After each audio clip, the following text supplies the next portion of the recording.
Stepson yelled at my mother to stop calling him grandson and laughed. So I stopped being his invisible sponsor. I withdrew the tuition deposits, froze the cards I'd paid, and sent him the bank notices. Room got very, very quiet. Hello everyone, welcome to Reddit Visuals. Today's story is one that'll make you question where the line is between being generous and being taken advantage of. My name is Marcus, and my stepson crossed a line that changed everything. If you've ever wondered whether standing up for yourself makes you the villain or the hero, stick around because this one's going to make you think. I had been married to my wife Sarah for 17 years. When they got together, her son Jackson was only 2 years old. The biological father was never in the picture, completely absent. So I stepped up. I didn't just become a stepdad on paper. I became his dad. I was there for the scraped knees, the first day of school photos, the bedtime stories, the homework battles, all of it. And my mother, Jackson's grandmother, she was right there too. She babysat when Marcus and Sarah worked late. She taught Jackson how to fish. She sat through every soccer game in the rain, cheering louder than anyone else. For 17 years, this family operated like any other family. Jackson had everything he needed, and honestly more than he needed. I paid for braces when Jackson was 12. Paid for summer camps every year. When Jackson turned 16, I bought him his first car, nothing fancy, but reliable. When college applications came around, I didn't hesitate, wired the enrollment deposit, paid the first semester's housing fees, and even co-signed on a credit card so Jackson could start building credit. Did all of this because that's what fathers do. That's what family does. I never asked for gratitude, never held it over Jackson's head. I just did it because I loved the kid like his my own blood. But here's the thing about raising someone who's had everything handed to them. Sometimes they forget that support isn't automatic. Sometimes they start to think they're entitled to it, and sometimes they'll say something so disrespectful, so casually cruel, that it flips a switch you didn't even know you had. It was a regular Thursday night. Nothing special. We were all sitting around the kitchen table eating pizza, the kind of low-key family dinner that happens 1,000 times. Jackson was 19 now, home from his first semester of college for the weekend. He was on his phone, barely paying attention to anyone, scrolling through videos with his girlfriend who was visiting Marcus's mother, who'd spent countless hours raising this kid alongside them, reached over and ruffled Jackson's hair the way she'd been doing since he was little. It was affectionate, warm, the kind of gesture that grandmothers do without thinking. She smiled at him and said softly, "Come on, Jackson, my little grandson, put the phone away and talk to us." What happened next? Replays in my head over and over. Jackson looked up from his phone, and instead of smiling or laughing it off, he smirked. It was a cold smirk, the kind that makes your stomach drop. And then he said, loud and clear so everyone could hear, "Don't call me that. I'm not your grandson. I'm not your family. Stop being weird, Grandma." And then he laughed. Not a nervous laugh, not an awkward laugh. A real, genuine laugh, like he'd just delivered the punchline to a joke. The room froze. My mother's hand stopped midair. Her face went pale, and she pulled her hand back slowly like she'd just been burned. She looked at me with eyes that were filling with tears. She was desperately trying to hold back. Sarah, Jackson's mother, looked uncomfortable but didn't say anything. She just stared at her plate. And me, I felt something crack inside his chest. It wasn't anger at first, it was shock. Disbelief. This was the kid I'd raised, the kid I sacrificed for, the kid who called me dad at his high school graduation. And he just told the woman who helped raise him that she wasn't family. I took a deep breath. I had to be sure I'd heard it right. Putting my pizza down, I said quietly, "Say that again." Jackson, clearly thinking he was in the right, repeated it louder. I said, "Don't call me grandson. It's weird. I'm an adult now. You're not really my grandma anyway." He said it like it was a fact, like he was correcting her on something obvious. I felt my jaw tighten, asked Jackson if he was joking. Jackson shrugged and said, "Nope, I just don't like it." The casual cruelty of it, the entitlement dripping from every word, it hit me like a freight train. His mother excused herself from the table, mumbling something about needing air, and I watched her walk away with her shoulders shaking. That image, my mother walking away in tears because the boy they'd both poured everything into had rejected her, that was the moment I decided something had to change. After dinner, after Jackson went out with his girlfriend like nothing had happened, I sat down with Sarah. I needed to know where she stood. I told her exactly what had happened, how her son had spoken to my mother, how he'd laughed about it. Sarah sighed, and I could see she was uncomfortable, but what she said next made my blood run cold. "He's figuring himself out," she said. "He's got new friends at college, he's trying to be independent. Maybe he just didn't think about how it sounded. Isn't it a bit much to make a big deal out of it?"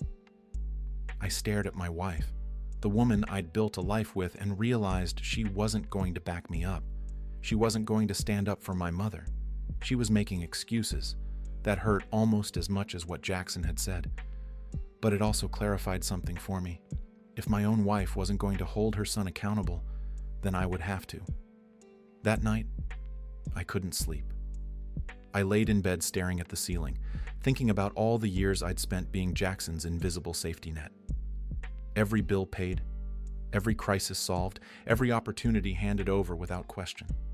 And what had it taught Jackson? That he could take and never have to give back. Not even basic respect. Not even common decency to the woman who'd been there since he was in diapers. I realized I made a mistake. I have been so focused on providing that I'd forgotten to teach accountability. The next morning, I made a decision. I wasn't going to yell. I wasn't going to lecture. I was going to do something that would make Jackson understand, in the clearest possible way, that disrespect has consequences. I started with the college enrollment deposit. I called the bursar's office and explained that, due to a change in family circumstances, I needed to request a refund of the deposit I'd wired from his account. They told me it was non-refundable, but I could withdraw Jackson's enrollment entirely and forfeit it. I didn't withdraw the enrollment, but I did send a formal letter putting the next tuition payment on hold, pending a family meeting to discuss continued financial support. It was bureaucratic, cold, and official. Exactly what he wanted. Next, I called the bank. That credit card I'd co-signed for Jackson? He contacted the credit card company and explained he wanted to be removed as a co-signer. They told him the only way to do that was to close the account entirely or have Jackson refinance it in his own name, so chose the latter and informed them I'd no longer be making payments on Jackson's behalf. The card wouldn't work until Jackson called the bank himself and set up his own payment plan, which, with his part-time bookstore job and non-existent credit history, wasn't going to be easy. Then I went through every other financial thread connecting him to Jackson. The car insurance I had been paying. I called the company and had Jackson's car moved to a separate policy that Jackson would have to pay for himself. The phone plan? Same thing. The gym membership, the streaming services, the little subscriptions that I had been quietly covering for years. All of it cut off.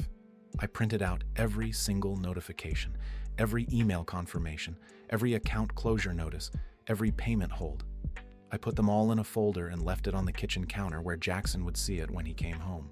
When Jackson walked in that afternoon, he was in a good mood, laughing about something on his phone. He grabbed a soda from the fridge, and that's when he saw the folder.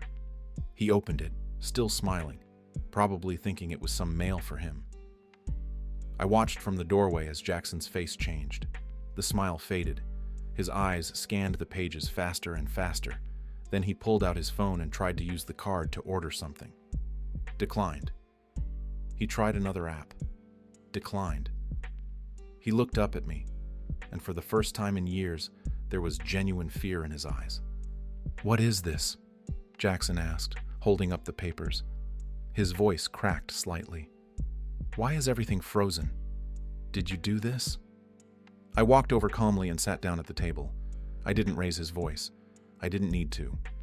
"Yes, I did. Sit down. We need to talk." Jackson stood there for a second, looking between me and the papers, then slowly sat down. Sarah walked in right then, coming back from grocery shopping, and immediately sensed the tension. "What's going on?" she asked. I turned to her. "I've put a hold on all the financial support I've been providing for Jackson. The tuition payment, the credit card, the insurance, all of it, until we have a conversation about respect." Sarah's eyes went wide. "Marcus, isn't that extreme? Can't we just talk about this?" "We are talking about it," I said evenly. "Right now." Jackson's face was red now, a mix of embarrassment and anger. "This is insane. You're punishing me for what, a joke? You're literally sabotaging my future because I made a joke? I leaned forward, my voice still calm but with an edge that made Jackson stop talking. It wasn't a joke.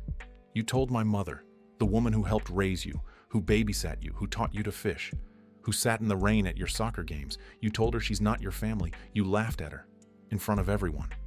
And when I asked if you were joking, you said no.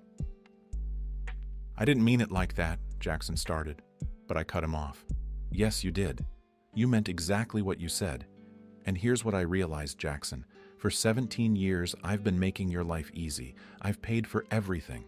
I've solved every problem. I've been there for every single thing you've ever needed, and I never asked for anything in return. Not gratitude, not acknowledgement, nothing. But respect? That's not negotiable. You don't get to treat the people who love you like garbage and still expect them to fund your life. Sarah tried to interject. Marcus, he's still learning. He's 19. Can't we? No, I said, and the firmness in his voice made even Sarah go quiet. This isn't about age. This is about character. I could have let it slide. I could have told myself he's young, he'll grow out of it. But you know what? Letting it slide is exactly how we got here. I made him comfortable. Too comfortable. And now he thinks he can say whatever he wants without consequences. I pulled out a piece of paper from the folder and slid it across the table. It was a list, handwritten, of every major expense I had covered over the years. The braces, the summer camps, the car, the insurance, the deposits, the credit card payments when Jackson overdrafted. It went on for 2 pages. Jackson stared at it, and Marcus could see his throat working as he swallowed hard. I'm not asking you to pay me back, I said. I'm not keeping score. But I am asking you to recognize what you've been given. And I'm telling you that from now on, if you want my support, you're going to have to earn it.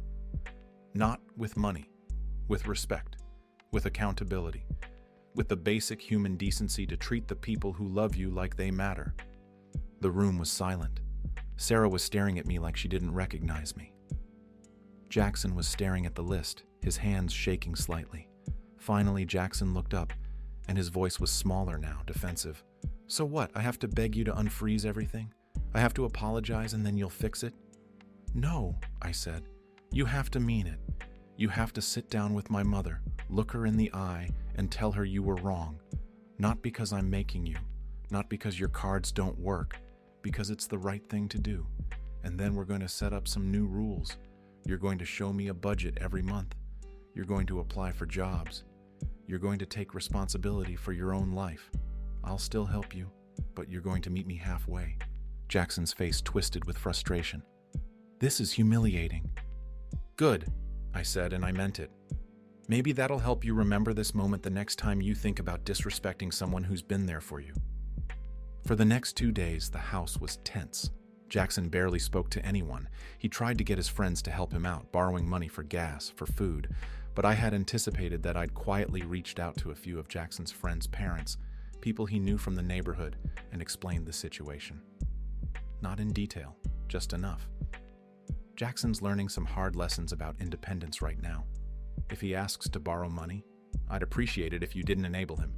He needs to come talk to me. Most of them understood. A couple even said they wished they had the guts to do the same with their own kids.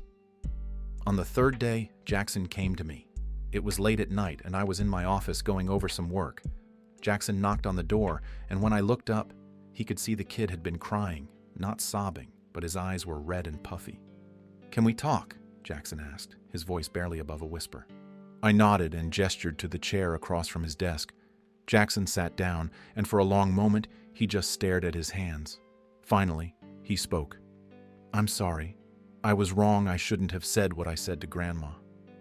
I wasn't thinking. I was trying to be cool in front of my girlfriend, and I messed up. I let the silence hang there for a second, then asked, Do you understand why it was wrong? Jackson nodded, tears spilling over now. Yeah. She's been there my whole life.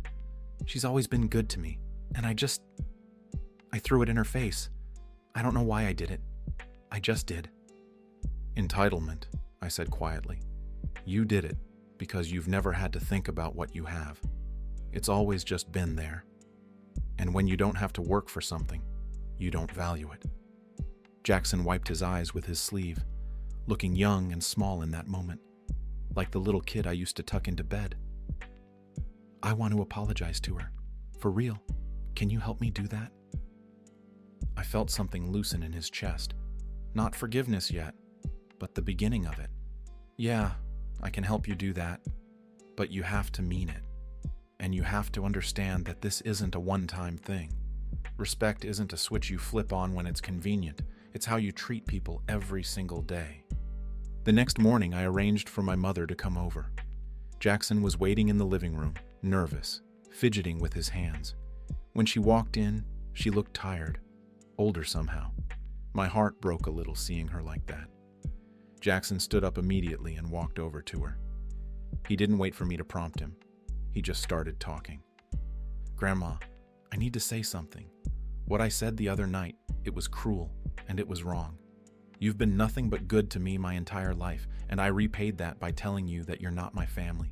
That was a lie. You are my family. You've always been my family. I was being a jerk, and I'm so sorry. I don't expect you to forgive me right away, but I need you to know that I mean this. I was wrong. My mother stood there, tears streaming down her face, and then she did what grandmothers do. She pulled Jackson into a hug. I forgive you, baby. I forgive you. And Jackson broke down, really broke down, sobbing into her shoulder like he used to do when he was little and scared. That moment, right there, was worth every bit of the discomfort of the last few days. It was real. It was honest.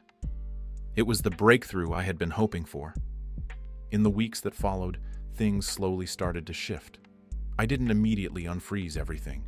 I and Jackson sat down and created a plan. Jackson got a second part-time job. He started paying for his own gas, his own food when he went out. I reinstated the car insurance but made Jackson contribute $50 a month toward it. The credit card stayed closed, and Jackson had to build his credit from scratch with a secured card in his own name. The tuition payment? I agreed to cover it, but only after Jackson showed him his grades from the semester and a written plan for how he was going to stay on track. It wasn't perfect. There were setbacks, there were arguments, but slowly Jackson started to change. He started saying thank you. He started asking instead of assuming. He started treating my mother with the warmth and respect she'd always deserved. And one night, about 2 months after everything went down, they were all sitting around the same kitchen table where it had started. Jackson reached over and ruffled his grandmother's hair, the same way she used to do to him, and said with a genuine smile, "Love you, Grandma." She smiled back, her eyes crinkling with joy, and said, "Love you too, my grandson." I looked around the table at his family, imperfect and messy and real, and I felt something I hadn't felt in a long time. Peace. Not because everything was fixed, but because they were finally on the right path. The path where love and respect walked hand in hand. So here's my question for you, and I really want to know what you think. Was Marcus right to do what he did? Was freezing the accounts and cutting off support the right move? Or did he go too far? Could he have handled it differently? Drop your thoughts in the comments because I'm genuinely curious where you all stand on this. And if this story made you think, made you feel something, hit that like button and subscribe to Reddit Visuals for more stories that'll make you question everything you thought you knew about family, loyalty, and what it means to do the right thing. Thanks for watching, and I'll see you in the next one.